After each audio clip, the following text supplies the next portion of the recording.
Assalamualaikum warahmatullahi wabarakatuh. 1044 My Dream Radio, Successful Muslim Family. Sahabat iDream, hari ini kembali saya Rudi Saputra hadir menemani Anda dengan program inspirasi keluarga edisi iDream Motivation. Yang pasti akan hadir bersama narasumber kita, nanti akan membahas tema menarik untuk Anda di hari ini. Saya juga ajak yang ingin bergabung bisa di 021 78885 300 atau di 0822 978910044. Silakan Anda bisa akses live streaming kita di www.idreamradio.id, atau yang mungkin untuk Anda yang menggunakan Android, silakan download aplikasi iDream Radio di Play Store dan Anda bisa mendengarkan iDream Radio dimanapun Anda berada. Seperti biasa, hari ini saya akan ditemani oleh narasumber kita. Kalau di iDream Motivation ada Bang Arif Munandar. Assalamualaikum Bang Arif, bagaimana kabar hari ini? Waalaikumsalam warahmatullahi wabarakatuh. Alhamdulillah, baik Mas Rudi, Alhamdulillah. sehat selalu insyaallah. Hari ini kita akan bahas tentang apa nih Bang Arif? Iya, jadi ada satu buku menarik nih Mas Rudi. Ini sekaligus ini mungkin disclaimer ya. Saya bukan sales dari bukunya ya. Ini Ada bukan buku yang promo terbit ya? beberapa tahun yang lalu, judulnya adalah For Discipline of Execution. Ditulis oleh trio Chesney, kemudian Sun Coffey dan Hewling. Buku ini menarik karena dia menjawab satu keresahan ya. Karena seringkali gini, let's say gini, kita mau tahun baru nih. Ya serah deh, mau pakai tahun Hijriah boleh, tahun Masehi boleh. Mau tahun baru nih, banyak orang yang bikin resolusi pribadi. Ya Kan? Oh, tahun depan saya mau ini. Terus tahunnya berlalu nih Mas, sampai akhir tahun ternyata nggak ada yang kejadian gitu kan. Atau saya secara pribadi tuh punya cita-cita. Tahun ini saya mau apa misalnya gitu ya, ternyata nggak tercapai juga, atau dalam konteks organisasi. Jadi seringkali kita punya vision, kita punya goals yang besar atau sesuatu yang ingin dicapai, tapi kemudian ternyata tidak bisa terwujud dengan baik. So kita akan bicara tentang satu pertanyaan besar. Apa yang menjadi masalah? Apakah rencana atau visionnya yang tidak dirumuskan dengan baik, atau justru persoalannya pada eksekusi? Nah, kita akan ngomong itu antara mimpi dan eksekusi. Kira-kira gitu Mas. Permasalahannya di mana ini sebenarnya Bang Arif ya? Betul. Jangan sampai kita frustrasi ya. Mungkin siapa saja mengalami, mungkin termasuk saya juga, punya satu rencana, punya satu mimpi atau satu goals yang sudah direncanakan tapi tidak terwujud. Itu sering terjadi ini Bang Arif. Dan mungkin sahabat Adim di rumah mungkin ada yang mengalami ini juga nih Bang Arif. Sebenarnya apa sih yang salah Bang Arif? Mimpinya yang salah atau eksekusinya yang salah atau orangnya nih Bang Arif? Oke. Apa sebenarnya? Ya, ini persoalan menarik ya. Tadi seperti Mas Rudi katakan, saya sependapat. Saya yakin banyak banget orang yang mengalami ini ya. Sesimpel misalnya gini, banyak orang yang merasa oke, saya tahun depan ini resolusi pribadinya pengen menurunkan berat badan, atau pengen pengen lebih sehat atau apa gitu ya, tapi gagal ya. Kalau saya ditanya yang salah mimpinya atau yang salah adalah eksekusinya mungkin. Saya ingin menjelaskan begini, tidak ada yang salah dengan mimpi. Ya, tidak pernah ada mimpi yang salah gitu ya. Kita boleh dong bermimpi ya, hal-hal yang ideal, hal yang sesuai dengan harapan kita gitu. Dan menurut saya kebanyakan yang salah adalah eksekusinya. Gitu ya. Jadi akhirnya mimpi itu sekedar mimpi gitu loh. Dan ini menjadi semakin menarik persoalan ini kalau kita bahas dalam konteks teman-teman millennials. Beberapa video sebelumnya atau beberapa siaran sebelumnya kita sudah ngomong banyak tentang millennials kan, betul, gitu ya.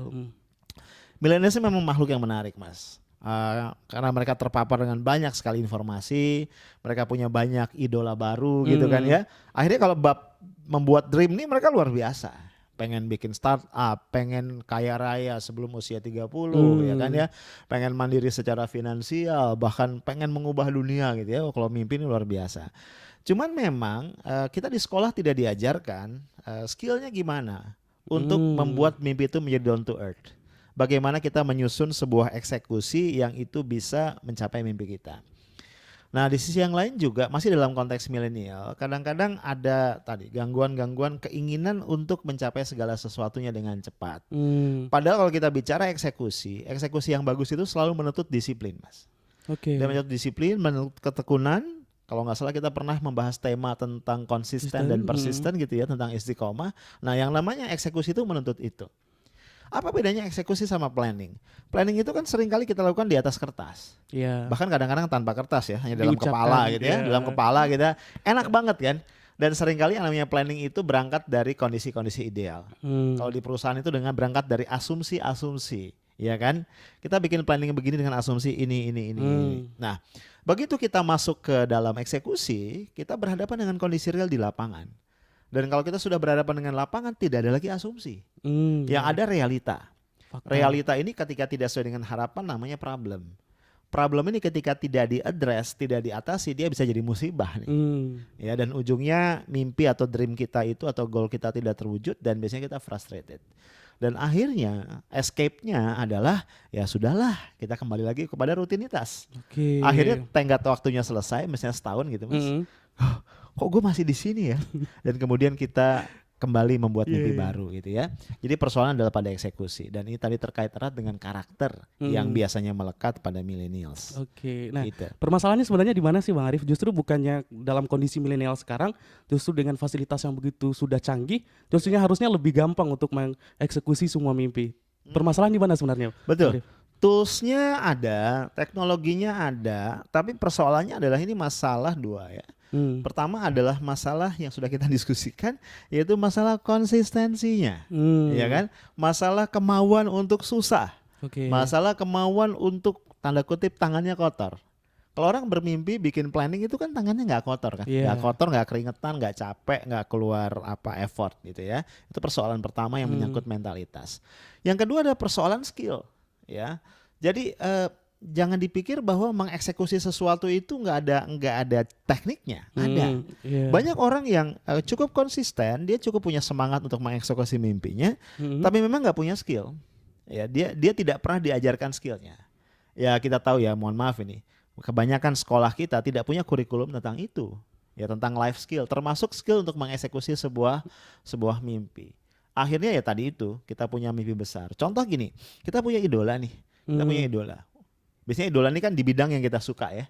Kalau kita suka main bola misalnya, mungkin idola kita adalah pemain sepak bola. Kalau kita suka acting gitu kan, mungkin idola kita adalah aktor atau aktris. Kalau kita suka bisnis, mungkin idola kita adalah seorang entrepreneur sukses. Kita mengidolakan dia, kita baca biografinya, that's all. Kita habis itu nggak ngapa-ngapain. Atau kalaupun kita melakukan sesuatu itu ngacak gitu loh, random. Akhirnya bertahun-tahun lewat, kita tidak pernah mencapai apa yang dicapai oleh idola kita. Idola kita tetap hebat ya, bahkan tambah hebat ya, kita tetap diri kita yang hari ini. Ada contoh menarik ya, yang saya kalau boleh saya share. Ada seorang pemuda, anak muda ini masih remaja lah, teenager di Singapura, namanya Joseph Schooling. Pada tahun 2008 dia main-main ke US. Dia ini hobinya renang nih Mas. Hobinya renang. Karena dia hobinya renang, idolanya salah satunya adalah Michael Phelps. Michael Phelps ini adalah champion renang dari Amerika Serikat, berkali-kali juara Olimpiade. Salah satu spesialisasinya adalah gaya kupu-kupu, gitu ya. Kalau nggak salah dia udah dapat 2 atau 3 kali juara di Olimpiade dan beberapa kejuaraan dunia. Dia ketemu Michael Phelps dan dia sempat berfoto dengan Michael Phelps. Itu masih culun, itu belasan tahun baru. Berapa tahun waktu itu usianya ya? 21 kurang 8 berarti 13 tahun. Ya, ketika ketemu Michael Phelps itu. Nah, kemudian dunia dikagetkan karena pada tahun 2016 di Olimpiade Rio di Brazil, di final renang gaya kupu-kupu, itu di situ ketemu tuh Michael Phelps sama Joseph Schooling. Dan ternyata Schooling meraih medali emas, sementara Phelps hanya medali perak. Jadi Schooling hanya butuh waktu 8 tahun untuk mengalahkan, bukan menyamai ya, mengalahkan idolanya. Nah, mustahilnya kan terjadi tiba-tiba. Artinya dari tahun 2008 ketika dia ketemu dan terinspirasi oleh idolanya Phelps, sampai 2016 begitu banyak hal yang secara disiplin dilakukan oleh Joseph Schooling day by day. Nah, saya berpikir ini harusnya jadi inspirasi buat teman-teman millennials. Anda kalau punya idola, Anda harus secara disiplin mengatur langkah-langkah Anda supaya jelas banget one day Anda bisa mengalahkan idola Anda. Oke, Gitu. mengudahkan boleh ya Pak? Seperti pembahasan yang sebelumnya ya Mas Arif ya? Oke, nah ini terkait dari mimpi itu lagi, kemudian juga masalah eksekusinya Bang Arif. Dan terkadang kita berpikir, ada yang berpikir seperti ini, apa mimpi saya yang ketinggian gitu. Kadang kita juga melihat ini targetnya gede banget gak sih? Akhirnya yang mereka rubah itu targetnya. Gimana nih menurut Bang Arif? Ini loser ya. Kita pernah ngebahas kalau nggak salah masalah winner versus loser ya. Begini, mimpi itu ada dua jenis. Hmm. Ada mimpi yang berbobot ya, ini Yeah. mimpinya para winner. Ada mimpi yang tidak berbobot, ini mimpinya para losers. Ya, Oke. di mana bedanya? Begini, mimpi itu kalau dia ditambahkan keyakinan di situ, maka dia adalah mimpi yang berbobot. Ya, dan keyakinan itu sesuatu yang yang unquestionable. Artinya begitu dia dipertanyakan, it is not a belief anymore. Ya, dia sudah jatuh menjadi mimpi yang biasa-biasa saja. Katakan saja misalnya ada seorang atlet, ya, dia bermimpi menjadi atlet kelas dunia. Dia ingin sekali menjadi atlet kelas dunia. But one day, karena mungkin dia kalah nih di kejuaraan tingkat daerah gitu ya, dia kalah, terus dia ngelamun, dia bilang, apa mungkin ya gue jadi atlet kelas dunia? Apa mungkin ya gue jadi juara dunia? Nah, begitu dia questioning itu, apa mungkin ya? It is not a belief anymore, gitu lah. Padahal yang bisa mendorong kita untuk mencapai dream itu, engine-nya itu adalah belief, gitu loh. Belief itu adalah satu hal yang sifatnya unquestionable. Sekali lagi, begitu dia dipertanyakan itu beliefnya runtuh sebenarnya. Apalagi mempertanyakan diri kita sendiri gitu ya. Dan menurut hemat saya, teman-teman milenial harus banyak keluar. Orang-orang hebat hari ini kalau kita lihat 5, 10 tahun, 15 tahun yang lalu itu mereka bukan apa-apa gitu ya. Dan mereka mungkin gak kebayang bisa mencapai itu. Kebetulan saya senang nonton acara-acara pencarian bakat. Tapi mohon maaf saya lebih suka nonton yang di luar ya, kayak America's Got Talent atau Britain Got Talent gitu ya. Karena talent itu benar-benar luar biasa gitu. Nah, saya melihat ada banyak orang, karena saya mengambil inspirasi dari situ. Banyak orang yang punya keterbatasan. Tapi ternyata mereka berani bermimpi dan mereka menembus keterbatasan itu. Gitu ya. Misalnya ada seorang orang yang gagap, Mas. Ya, ada orang gagap ini. Saya lupa namanya ya. Orang gagap. Jadi dia ini waktu beberapa tahun sebelumnya dia adalah atlet softball. Sebelumnya baik-baik aja. Dia main softball, ternyata pitchernya itu melempar bola dengan sangat cepat dan meleset kena ke lehernya, Mas. Sehingga ada otot dari pita suaranya itu rusak dan secara permanen dia gagap. Tapi bayangkan, dia bisa mengatasi kemarahannya atas takdir itu dengan mentertawakan dirinya sendiri. Jadi dia membuat banyak joke tentang dirinya. Gitu ya. Dan akhirnya dia menjadi stand up comedian yang luar biasa dan dia menjadi runner up di American Got Talent. Gitu. Yang saya mau katakan di sini adalah orang bisa mengubah sesuatu yang kata orang itu negatif dengan belief yang luar biasa menjadi sesuatu yang positif gitu loh. Dia menang itu karena menertawakan dirinya secara positif. Misalnya dia bilang gini di satu session perlombaan itu, kompetisi itu, dia bikin joke yang menurut saya sangat brilian. Dia bilang gini, saya sulit membayangkan kalau suatu hari suara saya, dia bilang, itu digunakan untuk pengisi suara di GPS. Dia bilang gitu kan.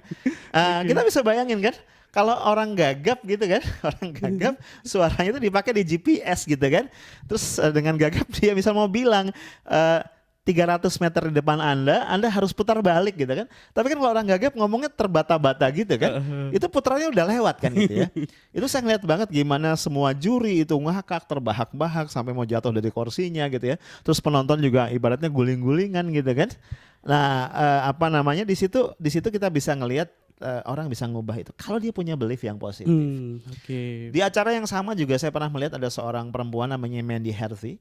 Mandy Harvey ini luar biasa, dia dapat Golden Buzzer. Simply begini, jadi dia tuh suka nyanyi dari umur 4 tahun kalau saya nggak salah. Kemudian beberapa saat kemudian dia ada persoalan di telinganya. Jadi gendang telinganya itu kena virus apa gitu, sehingga akhirnya dia mengalami ketulian total. Susah kan orang jadi pemusik dan penyanyi dengan kondisi tuli gitu, karena itu indera yang sangat penting. Tapi karena dia sangat senang menyanyi dan dia yakin dia bisa menjadi penyanyi yang berkualitas, jadi penyanyi yang hebat, akhirnya dia bisa mengembangkan pengganti. Karena indera pendengarannya hilang, akhirnya dia melatih kepekaan dari indera perasa, terutama yang ada di telapak kakinya. Jadi setiap dia nyanyi, diperlihatkan juga di kompetisi itu, kalau dia mau nyanyi dengan iringan musik, dia akan melepas alas kakinya, karena dia akan merasakan getaran nada itu dari getaran yang ada di lantai, Mas. Saya nggak kebayang gitu ya. Nah kita aja yang nggak tuli nyanyi susah ya. Kalau nyanyi tuh nada do Nada semua bersalah. gitu kan. Itu gimana ngebedain pitch gitu misalnya kayak gitu ya. Ini menurut saya luar biasa. Oh ya tadi saya lupa, orang gagap itu namanya Drew Lins ya. Jadi ada dua tokoh, Drew Lins sama Mandy Harvey. Ini dua sosok yang banyak sosok-sosok kayak gitu. Orang-orang yang menghadapi kemalangan, quote unquote nasib buruk yang tidak berpihak pada mereka, tapi karena mereka punya belief yang luar biasa, dream mereka tidak mau menawar dream mereka tidak mau menurunkan target mereka, dan akhirnya mereka jadi orang hebat gitu. Oke, berarti harus percaya kepada diri sendiri Yes, ya, of course. Bang Arif ya. Nah kalau memang permasalahannya dalam eksekusi Bang Arif, apa sih yang harus dilakukan milenial untuk bisa mengeksekusi itu dengan baik dan tepat? Tapi jawabnya nanti di sesi berikutnya. Oke, siap. Sobat Dream jangan ganti channel dulu, nanti kita akan kembali untuk Anda tetap di Inspirasi Keluarga.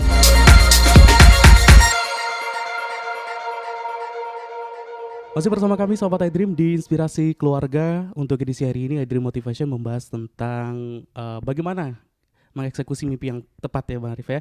Dan tadi sudah dijelaskan bahwa ternyata permasalahannya adalah di eksekusinya Bang Arif. Dan generasi milenial ini apa sih yang harus mereka lakukan untuk generasi milenial untuk bisa benar-benar mengeksekusi dengan tepat mimpi-mimpi itu Bang Arif? Ya, begini. Ada satu pertanyaan juga sebelumnya yang harus dijawab oleh teman-teman milenials ya. Kenapa sih eksekusi jadi challenging banget ya? Karena begini, satu sisi kita bikin mimpi besar nih Mas. Kita bikin mimpi besar. Yang namanya mimpi besar ini kan biasanya keluar dari rutinitas, keluar dari hal-hal yang biasa kita lakukan dalam kehidupan kita sehari-hari sebelumnya. Nah, tapi seringkali begitu kita masuk ke tahap eksekusi, kemudian disadari atau tidak, kita dihujani dengan berbagai persoalan-persoalan rutin. Yang persoalan rutin itu kemudian menyeret kita kembali ke business as usual, gitu ya. Ya contoh simpel misalnya begini, ada seorang mahasiswa itu menghadapi semester baru. Di awal semester dia bilang sama dirinya, karena biasanya IP-nya 2, ya. Jadi dia ini kebetulan adalah sekjen dari PMDK ya, Persekongkolan Mahasiswa 2, ya. Gitu ya. Nah kemudian dia bertekad nih, wah semester ini saya mesti mencetak IP di atas 3,5, gitu kan? Jadi sebenarnya dream dia apa? Dream dia adalah mengubah IP-nya dari 2, menjadi 3,5. Kan clear kan dreamnya kan? Tapi sayangnya begitu semester baru itu dimulai, di luar sadar dia membiarkan dirinya untuk terseret kepada rutinitas yang sama seperti semester-semester sebelumnya. Apa rutinitasnya? Bangun kesiangan. Habis bangun kesiangan dia akhirnya jadi tergopoh-gopoh ke kampus, bahkan gak sempat mandi, cuci muka pun kadang gak sempat ya kan ya. Sampai kampus dia telat, diomelin dosen, mood belajarnya udah gak enak. Kemudian dia ikut organisasi karena dia bangun kesiangan, dia juga gak prepare, di rapat dia akhirnya dibully sama yang lain.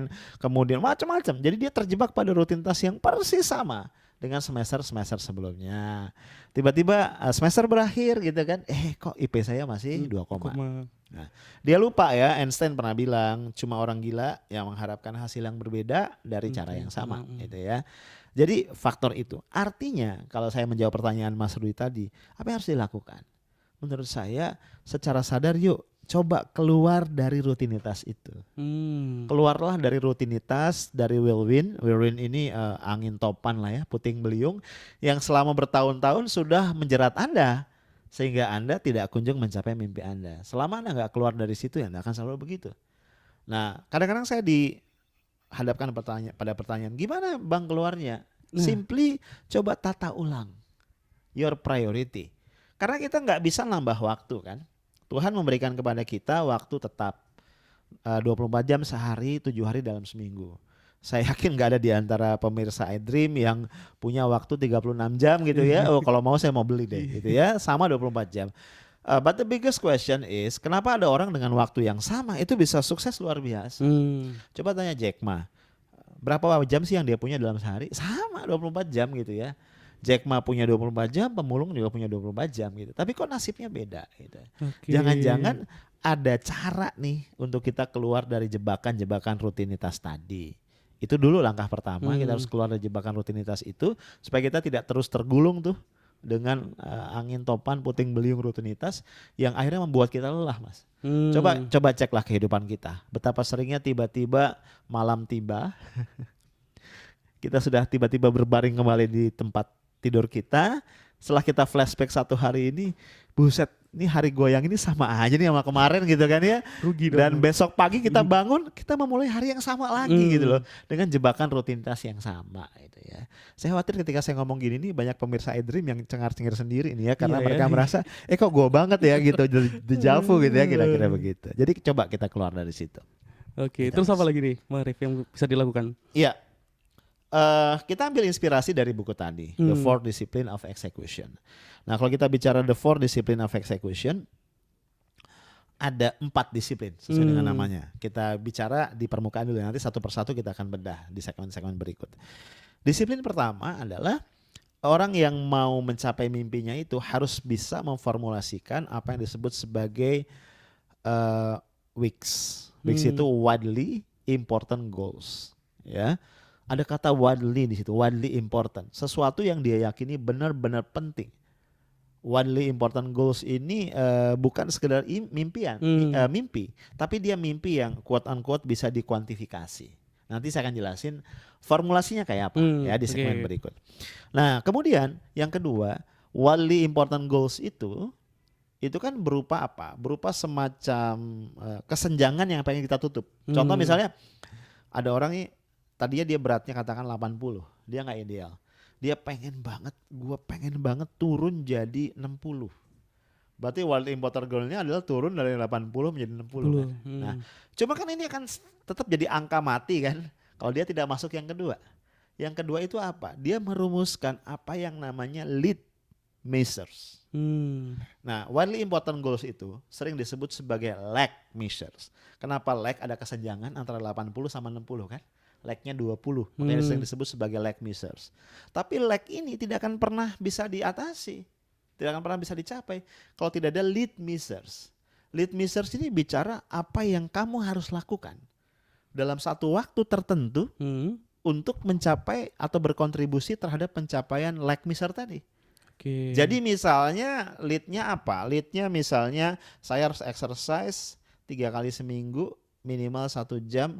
Exercise-nya ada exercise kardio misalnya. Yang kedua, saya harus mengatur asupan makanan 1 hari maksimal misalnya 1.500 kalori misalnya gitu lah. Ini lead-nya. Jadi kita harus fokus pada lead-nya. Yang ketiga, nah ini jaring pengaman. Jaring pengamannya apa? Kita harus membuat scoreboard. Scoreboard ini tadi saya bilang bisa di gadget, bisa di tembok, bisa dimanapun.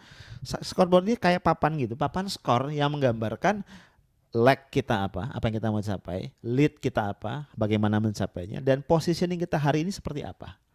Apakah kita berhasil mencapai leadnya, ataukah kita bisa lebih baik dari leadnya, or kita lebih buruk. Karena kita lihat pertandingan. Kenapa misalnya dalam pertandingan basket itu ada scoreboard segede gaban kan di atas kan, sehingga pemain dari kedua tim tahu tuh posisi saat itu. Supaya apa? Memicu mereka. Kebayang gak sih kalau pertandingan tuh gak ada scoreboard? Skor kita berapa ya? Gitu kan? Kita menang apa kalah gitu kan? Terus kita berdebat gitu. Kan beda banget kalau kita setiap detik tuh bisa ngelihat posisi kita. Nah itu yang ketiga. Nah seringkali kita bikin planning, ya tadi lead measure-nya ada, tapi kita jalan aja gitu. Kita tidak pernah menengok ke scoreboard itu. Sebenarnya dalam agama kita konsep scoreboard ini clear kok. Kita kan diminta untuk melakukan muhasabah. Muhasabah ini sebenarnya adalah scoreboard. Ya scoreboard secara kualitatif. Tapi kalau dibuat kuantitatif akan lebih baik gitu ya. Nah yang keempat, sebenarnya konteksnya kalau dalam agama kita konteks jamaah sebenarnya, berjamaah. Kita harus membuat sebuah model accountability. Karena kalau kita berubah sendirian itu agak susah. Karena itu saran saya, kita kemudian membuat satu mekanisme, beberapa orang gitu ya, itu untuk saling cross check. Oke, kamu punya lag measure apa, kamu punya lead measure apa, pencapaian kamu sudah sampai mana, dan kamu punya komitmen apa untuk yang ke depan. Nah, kalaupun tidak bisa bersama orang lain, sebenarnya pada diri kita sendiri. Gitu ya. Kita meeting dengan diri kita nih tiap minggu, ada saat di mana kita kemudian melakukan pengecekan. Gitu loh. Kemudian kita list kurangnya di mana, kenapa kurang, kemudian komitmen kita untuk next week misalnya apa. Jadi 4 hal itu. tetapkan apa yang menjadi widely important goals kita. Nanti kita diskusikan ya caranya gimana. Yang kedua fokus untuk melakukan litmusersnya, mencapai litmusersnya. Yang ketiga buat scoreboard yang mudah dilihat sehingga kita tahu kita win or lose gitu ya dalam konteks mencapai lead kita. Dan yang keempat adalah buat satu momen-momen accountability. Kira-kira begitu Mas. Oke, baik, kita break dulu Bang Arif dan juga Salwa tadi. Berarti kita akan lanjutkan di sesi berikutnya pembahasan kita hari ini. Dan saya ajak kembali yang ingin bergabung silahkan di 021 78885 300 atau di 0822 9789 1044.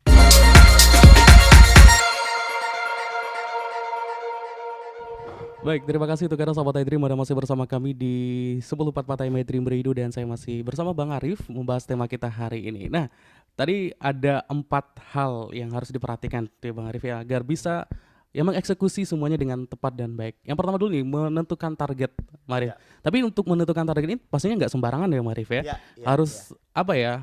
Ya harus sesuai lah dengan sadarlah dengan kemampuan diri untuk mencapai target tersebut. Bagaimana nih agar membuat target-target atau mungkin juga ya tadi resolusi yang tepat dan sesuai dengan kita, Bang Arif. Ya, tadi dalam bahasa di buku Four Disciplines of Execution, target atau goals itu atau dream itu harus kita formulasikan menjadi apa yang disebut sebagai widely important goals.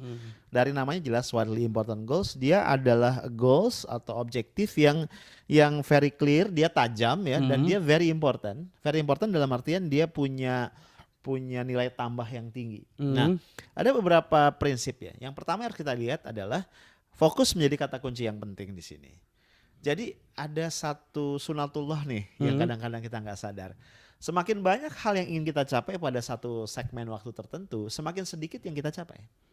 Gitu ya. Ini saya ulang nih. Semakin banyak hal yang Anda ingin capai dalam satu waktu tertentu, semakin sedikit yang akan berhasil Anda capai. Jadi ada semacam rule of thumb. Kalau dalam satu waktu tertentu kita ingin mencapai 2 sampai 3 hal, 2 sampai 3 goals, itu biasanya yang tercapai sekitar 2 sampai 3. Jadi pencapaiannya sekitar 100%. Kalau dalam satu segmen waktu tertentu yang kita ingin capai itu sekitar 4 sampai 6 goals dalam satu segmen waktu, itu biasanya tercapai cuma 1 sampai 2. Berarti rate of achievement-nya sekitar 50% atau kurang. Nah, kalau dalam satu segmen waktu tertentu kita punya list 10 sampai 12 apalagi lebih, itu biasanya yang berhasil dicapai 0. Berarti bisa saya bilang jangan muluk-muluk lah bermimpi gitu, Bang. Sebenarnya bukan masalah muluk atau enggaknya, tapi masalah jumlah. Jumlahnya, Masalah jumlah. Karena bagaimanapun mencapai sesuatu itu kan butuh effort. Ya kita bagaimanapun adalah manusia yang terbatas gitu ya. Kalau kemudian kita dibagi terlalu banyak untuk setiap goals kita hanya mengalokasikan terlalu sedikit effort, kan nggak jadi apa-apa kan. Betul ya? Karena itu saya sering mengkritik, mohon maaf ini ya para millennials, terutama aktivis kampus ya, karena saya cukup banyak berinteraksi ya, banyak murid saya, menti saya itu aktivis kampus yang luar biasa idealis, tapi akhirnya frustrated karena nggak jadi apa-apa. Saya bilang sama mereka, lu sih kayak buku kebanyakan judul gitu ya. Buku nih Mas, wah keren ya. Kita lihat daftar isi, wih 200 bab, wih gila ini buku keren banget. Buku kan paling biasanya 10-20 bab, ini 200 ya. Kita cek tapi babnya kosong-kosong Mas. Ada bab isinya 2 baris, ada bab isinya 2 kata. Ya kenapa? Karena effort dia bagi pada terlampau banyak, terlampau banyak goals gitu ya. Jadi batasi. Namanya widely important goals itu ya cuma sekitar berapa? Sekitar 2 sampai 3. 3 itu udah mentok, udah maksimal gitu ya. Tapi ya nggak 1 juga ya kan. Kalau 1 nih ketahuan males ya. Lu hidup lu males banget sih gitu ya, nggak mau susah gitu ya. Alasannya fokus. Fokus ya. Harus dibedakan antara fokus sama nggak mau susah ya gitu ya. Karena saya yakin Allah memberikan pada kita potensi yang luar biasa sebenarnya. Jadi 2 sampai 3 itu adalah hal yang wajar. Ingat 2 sampai 3 pada satu segmen waktu. Artinya kalau pindah ke segmen waktu berikut ya bisa ditambah dengan yang lain ya gitu ya. Nah, kemudian juga seringkali dalam konteks tertentu ada pertanyaan begini, saya tuh punya satu tujuan besar yang long term, misalnya ini tujuan ini bisa dicapai dalam waktu let's say 5 tahun. Apa yang harus saya lakukan? Nah di sini kita harus membuat widely important goals-nya itu bertingkat. Jadi ada satu widely important goal untuk 5 tahun. Kemudian tolong dibagi-bagi menjadi widely important goal untuk periode-periode yang lebih pendek. Atau dalam konteks organisasi. Katakan adalah satu milenial kita yang masih di kampus, dia jadi ketua BEM. Dia pasti punya widely important goals buat BEM sebagai keseluruhan. Ada 2 sampai maksimal 3.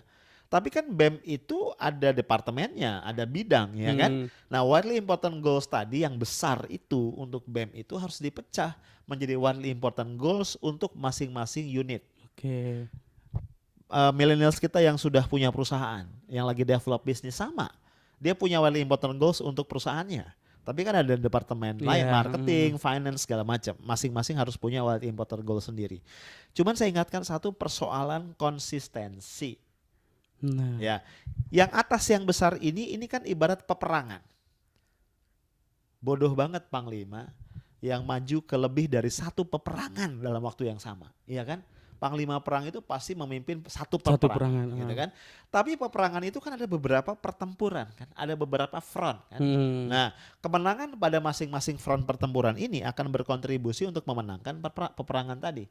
Nah, yang saya masuk konsistensi adalah WIG yang besar ini, WIX yang di atas ini harus ditunjang oleh yang di bawah. Jadi yang di bawah ini harus konsisten dengan yang di atas, gitu ya.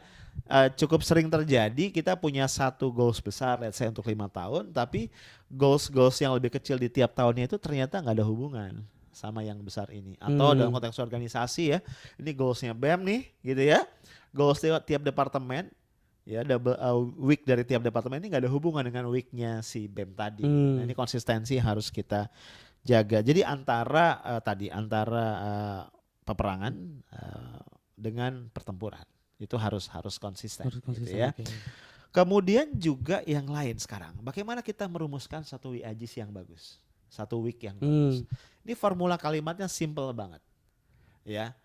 Dia harus clear. Jadi kalau saya mau rumuskan, kira-kira sederhananya gini: from X to Y by when. Jadi from X to jadi harus ada, dimulai dia dengan kata kerja, Mas. Dia harus dimulai dengan kata kerja. Kemudian harus ada apa yang merupakan week-nya. Kemudian ada from X to Y by when. Nah ini agak bingung ya, saya kasih contoh. Sekarang kita ngomong week-nya berkaitan sama menurunkan berat badan. Nah gitu ya, banyak ya di antara pemirsa iDream yang merasa punya persoalan dengan itu ya. Masuk hostnya. Termasuk hostnya ya. Mudah-mudahan setelah ini bisa nulis week, minimal bisa nulis week-nya dulu lah ya. Berarti kan week-nya adalah kata kerjanya menurunkan, nggak mungkin menaikkan dong, ya kan? Atau menetapkan kan nggak mungkin kan? Menurunkan apa? Menurunkan berat badan. Jadi menurunkan ini adalah verbanya, kata kerjanya. Berat badan ini adalah week-nya, widely important goals-nya.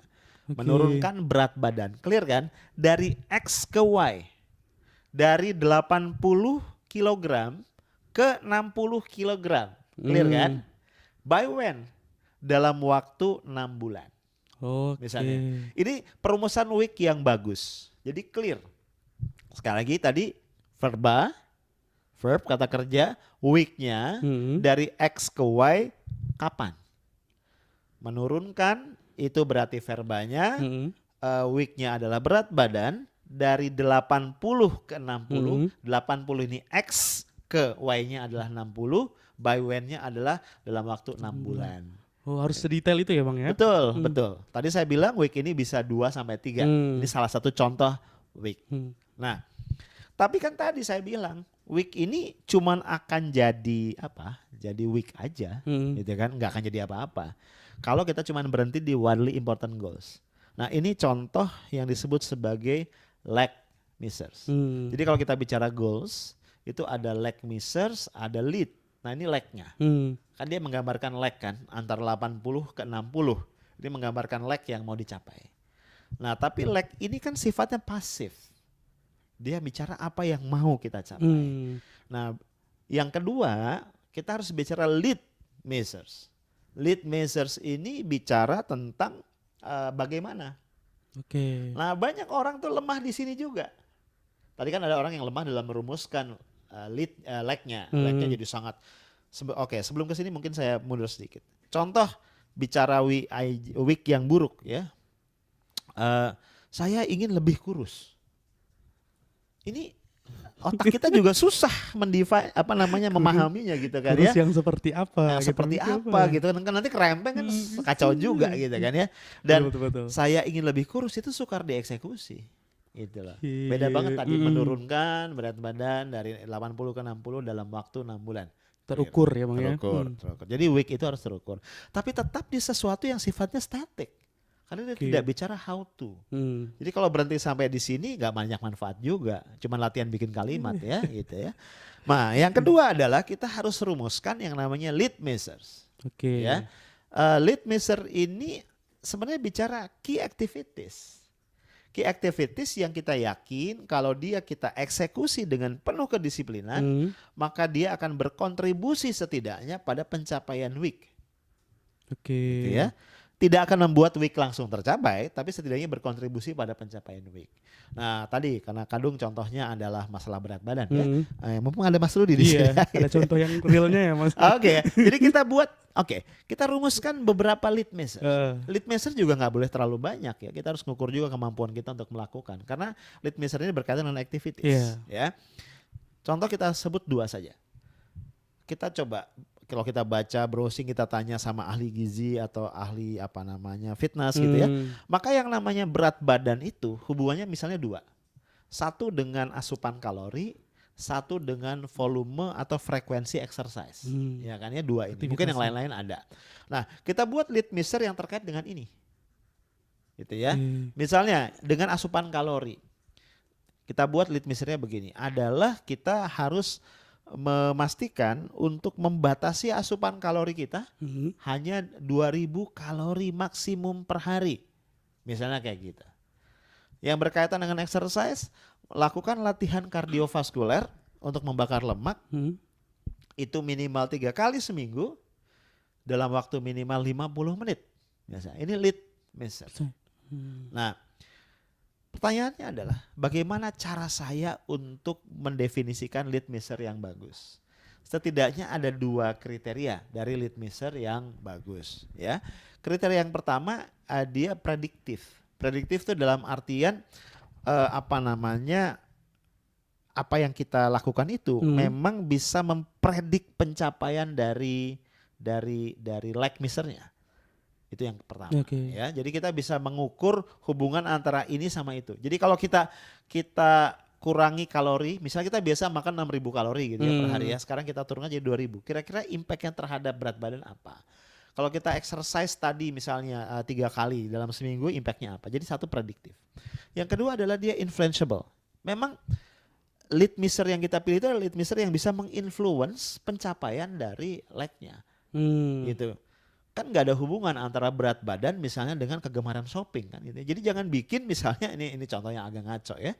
Kita bikin lead measure-nya adalah meningkatkan frekuensi shopping menjadi 3 kali dalam seminggu gitu. Apa hubungannya antara shopping sama berat badan ya?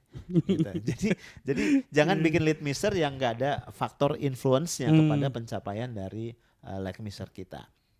Dan juga tolong pastikan bahwa lead measure itu tetap dibuat dengan bahasa yang simple, yang clear, yang kita ngerti kita mesti ngapain. Gitu ya. Dia harus sesuatu yang bisa dieksekusi. Gitu. Kemudian tadi lag-nya tadi Bang Arif. Kan harus menurunkan dari lead-nya tadi. Biasanya jumlahnya berapa sih Bang Arif? Apakah harus banyak jangan ya. Tetap ya saya pikir 3 sampai 5 lah maksimum ya. Saya mau kasih contoh Mas. Ini ada contoh tapi mungkin contohnya bukan personal ya.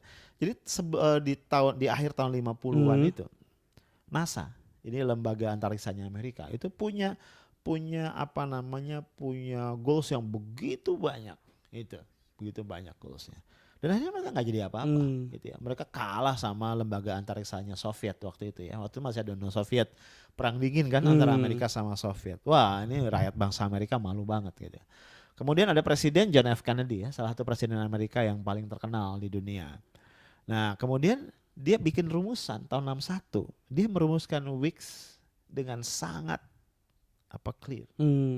Weeks-nya adalah week bagi NASA nih adalah mendaratkan manusia di bulan dan kembali dengan selamat sebelum dekade ini berakhir. Itu kan very clear ya. Jadi kita bisa browsing di internet ya. Sebelumnya tuh NASA itu punya goals itu kayak apa ya? Kayak cerita gitu loh Mas. Narasi panjang gitu ya. Mungkin Oke. orang-orang baca juga ini apa gitu ya.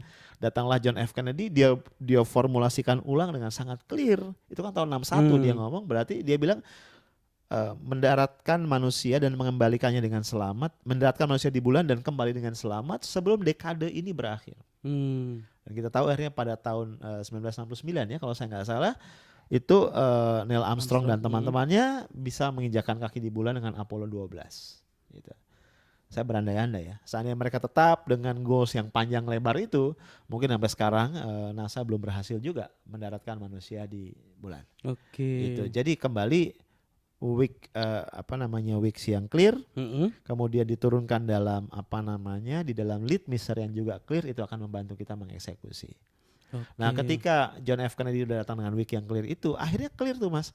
Departemen atau bagian di NASA yang mengembangkan bahan bakar jet itu fokus jadi karena targetnya keras banget. Gue harus bisa nih bikin roket yang bisa membawa pesawat ini ke bulan dan balik lagi sebelum dekade ini berakhir. Bagian yang mengatur masalah teknologi pesawatnya, mengatur masalah navigasinya, itu semuanya akhirnya menjadi punya fokus yang baru. Dan terus terang dalam konteks organisasi dan juga konteks pribadi, yang namanya fokus baru itu seringkali menjadi pemicu semangat dan membawa motivasi yang baru juga. Gitu Mas. Oke, baik, itu Sobat Adrim ya sudah dapat tips ya dalam membuat lead dan leak-nya. Ya bagaimana agar tetap bisa mencapai target kita masing-masing. Nanti kita masih bersama Bang Arif. Sobat Adrim jangan ganti channel dulu, tetap bersama kami di Inspirasi Keluarga.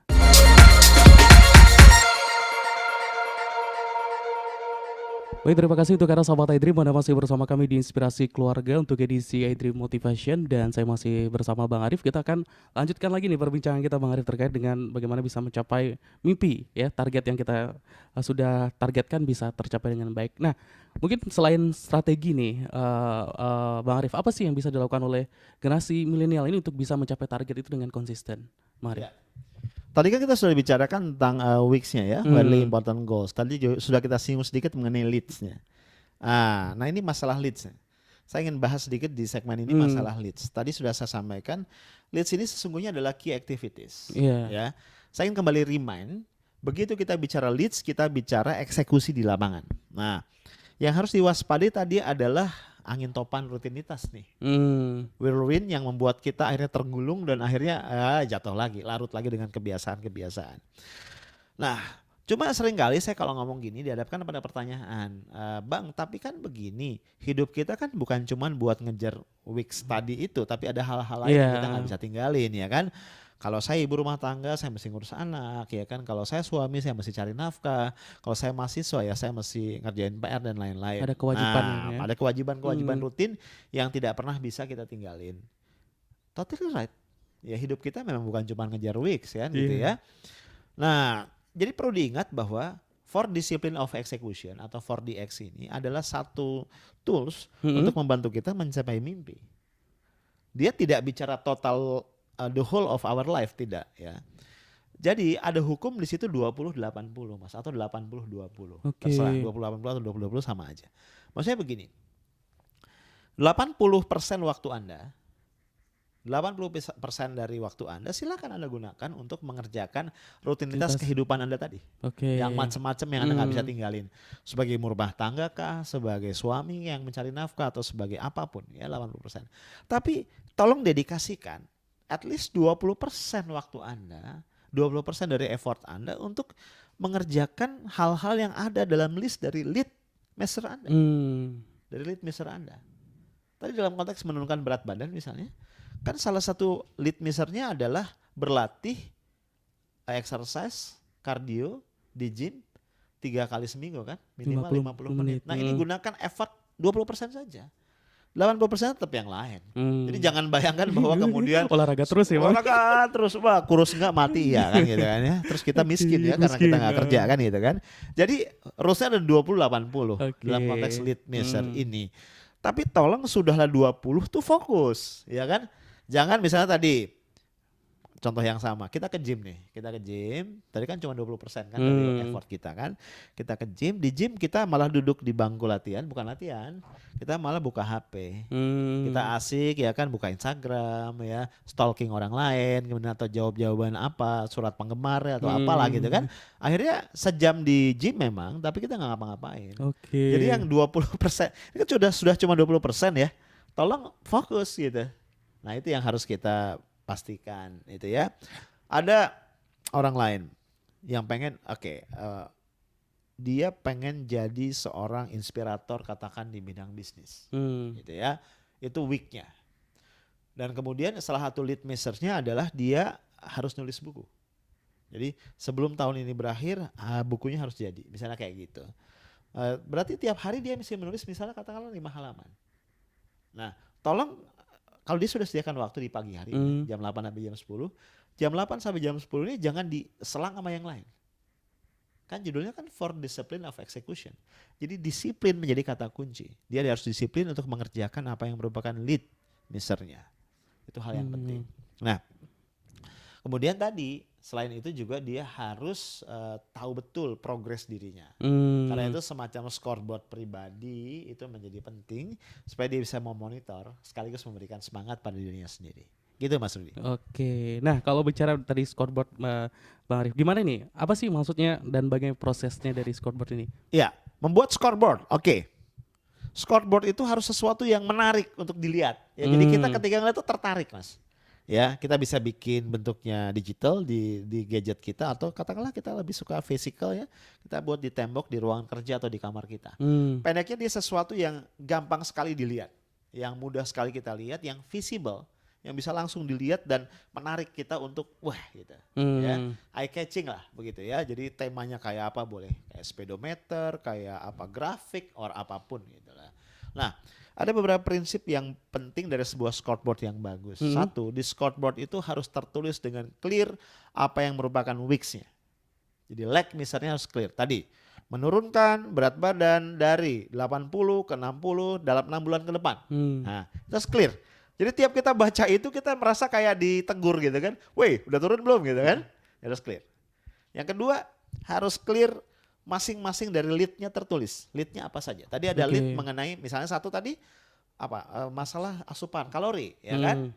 Menekan asupan kalori maksimal 2000 kalori per hari. Itu lead pertama. Lead kedua apa? Latihan kardio 3 kali seminggu minimal 50 menit setiap kali latihan. Nah, jadi leg-nya harus jelas, lead-nya harus jelas. Yang ketiga, di dalam scoreboard itu juga harus tertera dengan clear secara kuantitatif sejauh mana kita melaksanakan atau mencapai lead-nya. Jadi kelihatan kita below atau above standar.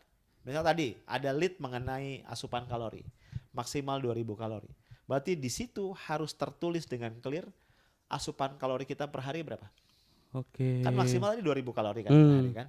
Hari ini ternyata 4000. Berarti kita bandel 2000 kan. Ternyata hari berikutnya ternyata masih 3000, berarti masih ada 1000 kelebihan. Jadi kita tahu oh ternyata selama 2 hari saya belum cukup disiplin. Di situ tertulis tadi misalnya leadnya, saya harus exercise kardio 3 kali seminggu minimal 50 menit. Terlihat oh minggu ini ternyata saya cuma latihan 2 kali, berarti saya punya utang 1. Nah ini harus clear Mas, supaya kita tahu kekurangan kita di mana dan terpacu untuk kemudian memenuhi itu. Nah, yang juga penting adalah Yang juga penting adalah kita harus secara disiplin mengupdate scoreboard kita. Harus ada disiplin. Kalau scoreboardnya misalnya terakhir diupdate tahun lalu kan percuma kan gitu kan ya. Dan ini based on my experience Mas. Sekali kita tidak disiplin mengupdate scoreboard kita, itu biasanya kita malasnya berkelanjutan dan akhirnya scoreboard ini menjadi useless, menjadi gak ada gunanya. Tolong sediakan waktu. Kalau saran saya gunakan waktu-waktu yang sudah tidak produktif. Misalnya malam hari kita udah ngantuk-ngantuk sebelum tidur, itu sediakan waktu 10 menit untuk mengupdate data ke scoreboard kita. Besok pagi waktu bangun ya kita langsung lihat scoreboard kan, wih ada hal yang masih merupakan PR yang harus saya kerjakan. Kira-kira gitu. Jadi bikin scoreboard itu menarik. Dia kayak games, kayak games yang kita mainkan dengan diri kita sendiri. Kira-kira gitu. Oke, berarti harus dalam bentuk angka ya Bang ya, harus Harus, terukur jelas. harus. Bahkan kalau anak-anak sekarang kan cukup jago sama komputer ya. Nah, Kalau bisa didesain menarik, dia colorful, bentuknya grafik, atau model-model kayak speedometer gitu, atau apalah gitu ya. Bentuk-bentuk yang menarik, yang eye catching. Dia bukan sekedar daftar angka begitu, itu akan sangat bagus gitu ya. Saya yakin lah teman-teman milenial yang kemampuan desainnya itu bisa bikin scoreboard yang menarik. Kadang-kadang yang saya suka mikir begini, kalau kita memang punya kemampuan desain, kenapa sih kalau buat orang lain kita buat desain yang bagus ya, desain grafis yang bagus, buat diri sendiri, buat menyemangati diri kita supaya program-program kita itu berjalan, kenapa kita nggak bikin yang bagus? Kira-kira gitu Mas Rudi. Oke, nah ini yang juga menjadi pertanyaan saya nih Mbak Arif, ketika kita membuat leadnya tadi kan waktunya harus terukur, itu harus jelas banget. Emang misalnya dari selama 6 bulan, selama 3 bulan, emang biasanya waktu yang paling bagus untuk mencapai satu target itu waktunya berapa sih? Enggak ada batasan Mas, karena tergantungnya. Tadi saya bilang kan ada peperangan, ada pertempuran kan. Kalau untuk week yang lebih makro itu biasanya waktunya panjang, bisa 5 years, bisa 10 years, bisa 3 years. Oke. Tapi kan peperangan yang panjang tadi harus dipecah menjadi pertempuran-pertempuran yang lebih kecil kan. Ini biasanya ya 6 months, 3 months. Tapi juga jangan terlampau pendek, sehingga ada kerjaan kita adalah evaluasi, gitu ya. Kalau dalam konteks ini saya selalu membayangkan begini, menganjurkan atur sedemikian rupa sehingga lead measure itu bisa kita evaluasi setiap 1 minggu, gitu ya. Karena kalau baru evaluasi sebulan, apalagi 3 bulan sekali, itu too long. Kita udah kehilangan semangat. Tapi kalau tiap hari gitu atau 2 hari sekali, ntar kerjaan kita evaluasi kan gitu ya. Jadi buatlah dia dalam time frame yang memadai, time frame yang masuk akal untuk dievaluasi. Gitu Mas Rudi. Oke. Nah terus bagaimana nih Bang Arif untuk membuat akuntabilitas jika diaplikasikan untuk individu? Iya. Kan gini, kita belajar kalau dalam konteks organisasi biasanya ada yang namanya weeks meeting. Kita set satu, ini nanti kita belajar dari situ ya. Kita set yang namanya weeks meeting. Weeks meeting ini harus dihadiri oleh seluruh anggota tim yang bertanggung jawab dalam konteks pencapaian weeks. Waktunya saya anjurkan sepekan sekali di waktu yang tetap. Jadi yang namanya weeks meeting ini nggak boleh berubah-ubah. Sesempatnya Pak Kepala Divisi. Nah itu nggak boleh ya. Jadi kasarnya gini, mau gempa bumi kayak, mau angin topan kayak, mau pindah kantor kayak, mau apapun yang terjadi, kalau dia standarnya adalah Jumat sore jam 4 misalnya gitu, harus Jumat sore jam 4. Supaya orang terbiasa berdisiplin. Kembali saya ingatkan judul bukunya adalah 4 Disciplines of Execution. Kata kuncinya disiplin. Oke. Gitu ya. Harus clear. Jadi tiap orang itu akhirnya menschedulekan di schedule pribadinya, Jumat jam 4 tidak ada hal yang lebih penting ketimbang week meeting. Nah, week meeting ini tidak boleh lebih dari 30 menit, Mas. Ya, it has to be very short. Supaya orang kemudian gak jadi ngerumpi. Karena gini, kalau kita bikin rapat evaluasi dan terlampau panjang, coba lihat deh. Ujungnya adalah orang akhirnya menumpahkan excuses. Kenapa target 100 tercapai cuma 60? Iya soalnya, wah itu kita berdebat di excuse. Satu anggota tim ngasih excuse, dia akan didebat sama yang lain. Ya, waduh udah kacau ya, jadi dibikin very short. Nah isinya apa? Agenda dari weeks meeting itu apa? Agenda dari weeks meeting itu yang pertama adalah kita evaluate scoreboardnya. Apa yang tercapai, apa yang gak tercapai. Yang kedua kita kemudian, ada yang salah. Yang pertama adalah kita harus evaluate komitmen minggu lalu. Ya komitmen minggu lalu. Kan minggu lalu bikin komitmen nih di meeting sebelumnya. Di meeting hari ini dievaluate. Satu. Yang kedua, evaluasi capaian kita yang tercantum di scoreboard. Yang ketiga, bikin komitmen untuk minggu depan. Isinya cuma 3 ini. Dan komitmen untuk minggu depan ini akan dievaluasi di pertemuan minggu depan. Jadi very short kan. Jadi kalau anggota timnya misalnya berapa orang, tiap orang ngomong maksimal 5 menit. Jangan ngomong lama-lama. Kalau lama moderator mesti cut. Bro jangan curhat di luar aja. Nah ini format accountability untuk tim. Nah sekarang kalau untuk individu gimana? Gitu ya. Ada 2 cara. Satu, kita buat tim kecil. Ada beberapa orang yang punya concern yang sama. Lagi ngerjain week yang sama, bagus juga kalau berjamaah ya kan ya. Ada 3 orang yang merasa menghadapi problema berat badan, ya kan? Kebetulan mereka satu kantor atau mereka saudara di rumah gitu kan. Nah itu kumpul aja. Eh, bahas yang tadi. Komitmen kita minggu lalu apa? Yuk cek scoreboard kita masing-masing yuk gitu kan. Terus komitmen kita masing-masing buat minggu depan apa? Asik kan? Jadi ada teman buat berubah. Yeah. To be honest, berubah bersama-sama itu lebih asik sebenarnya ya.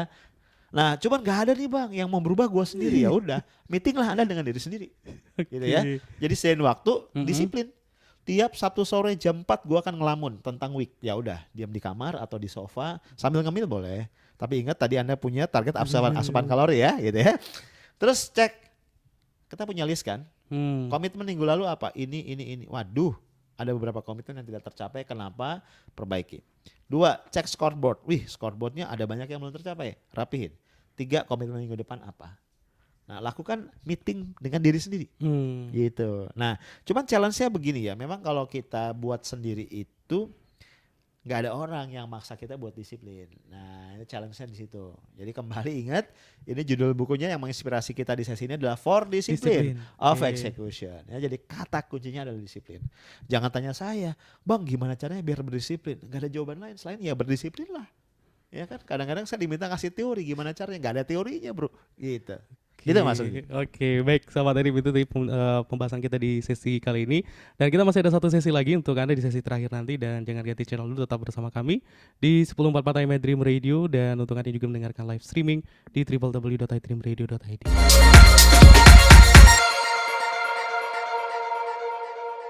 Baik, terima kasih untuk Anda Sobat iDream, Anda masih bersama kami di Inspirasi Keluarga untuk edisi hari ini, edisi iDream Motivation. Dan kita sudah di sesi terakhir di Bang Arif. Mungkin bisa dikasih deh apa action plan yang dapat dilakukan oleh millennials agar bisa mengeksekusi semua mimpi-mimpi mereka nih Bang Arif. Dan mungkin juga sekalian kesimpulan dan closing statementnya. Ya, simple aja. Buat para millennials saya katakan jangan pula setelah sesi ini jadi takut bermimpi ya. Tetaplah bermimpi. Berat ya, karena orang-orang besar itu mengubah dunia berawal dari mimpi besar mereka. Ya, tetaplah bermimpi dan bukan milenial namanya kalau tidak berani punya mimpi besar gitu ya. Jadi jangan pernah takut. Nah, cuma mulai ubah nih habit kita yang berkaitan dengan bagaimana kita mengeksekusi mimpi kita. Jadi simply ikuti saja model atau framework dari 4 Discipline of Execution yang tadi sudah kita bahas ya. Saya mau review aja nih di bagian akhir ini. 1, tetapkanlah widely important goals atau weeks dengan cara yang benar. Tadi nggak boleh terlalu banyak, maksimal 2-3 dan ingat formatnya. Ada verb, weeknya apa, dari X menjadi Y kapan. Tadi contoh yang kita bahas tadi adalah menurunkan berat badan dari 80 ke 60 dalam waktu 6 bulan. Jadi clear banget. Yang kedua, rumuskan lead measure-nya apa. Lead measure ini dia harus sesuatu yang prediktif. Dan kemudian juga dia influenceable. Dia bisa menginfluence pencapaian dari weeks-nya. Kemudian yang ketiga buat scoreboard. Scoreboard yang menarik, yang menginspirasi dan yang bisa bikin Anda segera tahu apakah Anda behind pencapaian target atau Anda bisa lebih cepat dari target itu. Dan yang terakhir, Anda harus membangun satu sistem accountability pribadi. Sehingga Anda bisa bertanggung jawab atas apa yang sudah atau apa yang belum Anda capai. Nah, kembali kata kuncinya adalah disiplin. Kata kunci yang kedua adalah fokus dan pastikan bahwa Anda tidak dikalahkan oleh mimpi Anda ya. Banyak orang yang kalah oleh mimpinya gitu ya. Jadi dia terus bermimpi, keep dreaming, tapi mimpi itu membuat dia akhirnya frustrasi. Oke. Gitu Mas. Baik, terima kasih Bang Arif sudah bersama kita hari ini dan sudah membahas tema yang cukup menarik untuk Sobat iDream di rumah. Dan untuk Anda Sobat iDream juga terima kasih yang sudah bersama kami di 1044 AM Dream Radio ataupun juga mendengarkan live streaming kita di www.idreamradio.id. Semoga dengan pembahasan tema kita hari ini mungkin untuk Anda yang punya mimpi besar di luar sana bisa lebih disiplin, fokus untuk bisa menggapai atau mungkin juga mengeksekusi mimpi-mimpi Anda dan semoga semua mimpi itu bisa terwujud ya sesuai dengan waktu yang sudah Anda targetkan. Akhirnya saya Rudi Saputra juga mewakili kerabat kerja yang bertugas juga pamit dari ruang dengar Anda. Mohon maaf jika ada salah kata. Subhanakallahumma wa bihamdika asyhadu an la ilaha illa anta astaghfiruka wa atubu ilaik. Assalamualaikum warahmatullahi wabarakatuh.